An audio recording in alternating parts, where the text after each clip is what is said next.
What if you never had to die? What if your mind, your memories, your personality, your soul could be copied, uploaded, stored, and even reinstalled? Welcome to the world of mind backups, where death becomes a technical glitch, and immortality is just another subscription plan. Today, we're diving into the wild, futuristic, and very real concept of digital consciousness, cloud-based brain storage, and how technology might one day make you immortal. Let's plug in. Imagine a future where your entire consciousness, thoughts, memories, behaviors, personality, can be captured and digitally replicated. A mind backup is the theoretical process of mapping and encoding every neuron, synapse, and electrochemical interaction in your brain, and saving it, just like a file. This backup could live on servers, in the cloud, or even on a personal quantum hard drive. And in the event of an accident, disease, or even old age, your backup could be downloaded into a new body, synthetic or biological. In this reality, death isn't the end. It's just a system reboot. It sounds like science fiction, because it is. Shows like Altered Carbon, Black Mirror, and movies like Transcendence, Chappie, and The Matrix explore this very idea: the digitization of human consciousness. But here's the twist: science is catching up. Research in neuroscience, artificial intelligence, nanotechnology, and brain-computer interfaces is laying the groundwork. Companies like Neuralink, OpenWater, and Kernel are already working on real-time brain scanning, neural decoding, and even memory implants. We're still far from a complete brain upload, but the pieces are starting to fall into place.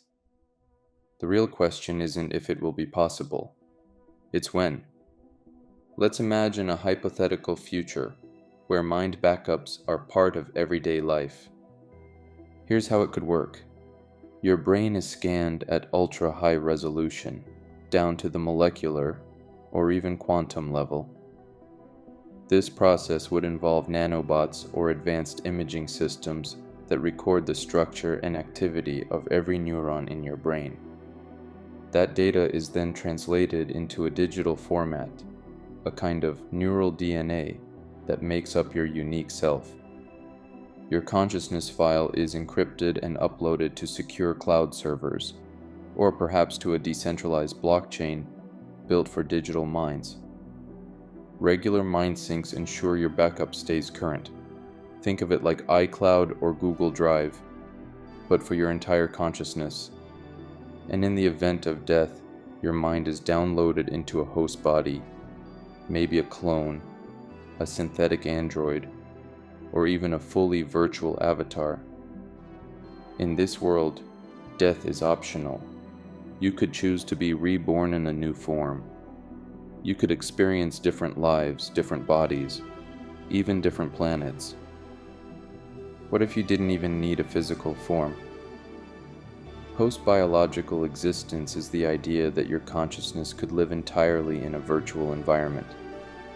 Picture a hyper-realistic digital paradise, or a network of metaverses so advanced it's indistinguishable from reality. You could travel through time, relive memories, explore impossible worlds, all while your physical brain sits in cold storage, or no longer exists at all. This is consciousness as software. But here's the big question: would it still be you?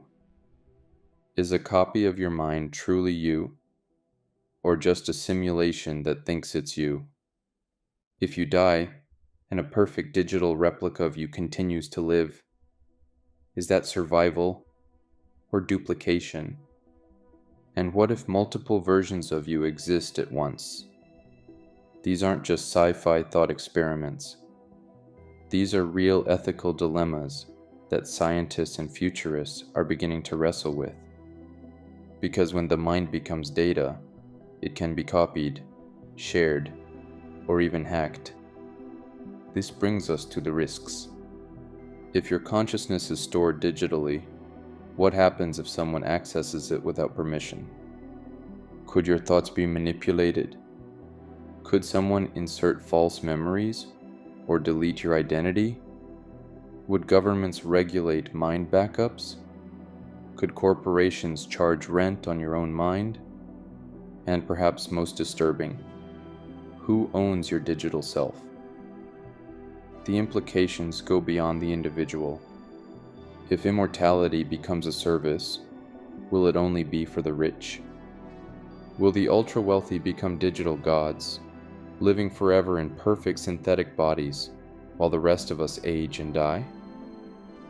We could see the rise of a new digital aristocracy, immortal elites with infinite time to gain power, wealth, and influence. Mind backups could deepen inequality on an unimaginable scale, but they could also offer liberation, freedom from disease, aging, and even biology itself. Let's take it one step further. What if your mind could jump bodies at will? Once your consciousness is a file, you could transfer it anywhere, into an android, a clone, a swarm of drones, or a spacecraft traveling at light speed. You could send yourself to Mars without ever leaving Earth, or visit the minds of others through a shared neural network. You could become a collective consciousness, a digital hive mind spanning continents or even galaxies. In this future, identity becomes fluid. You could live as any gender, any species, any form of being. You could become a god or a ghost. We're not there yet, but the building blocks are forming. We'll need advanced brain mapping at nanometer resolution, quantum computing to simulate entire brains in real time, AI to help interpret neural data and reconstruct subjective experience, ethical frameworks for digital identity, consent, and continuity of consciousness, and perhaps most importantly, a deeper understanding of what consciousness actually is. Because we still don't fully know, is consciousness an emergent property of complexity? Or is there something more, a soul, an essence, a spark that can't be digitized? Until we solve the hard problem of consciousness, we won't truly know if backups are the same as survival, or just copies in a cold digital void. But what if it works? What if you could choose to live forever? Would you? Would you abandon your aging body and embrace a synthetic one? Would you explore virtual galaxies? Or spend eternity perfecting your art, your knowledge, your relationships? Or would you let go, accepting mortality, chaos, and meaning in the fragility of life? Let us know in the comments. Thanks for watching. Hit the like and subscribe button for more futuristic content.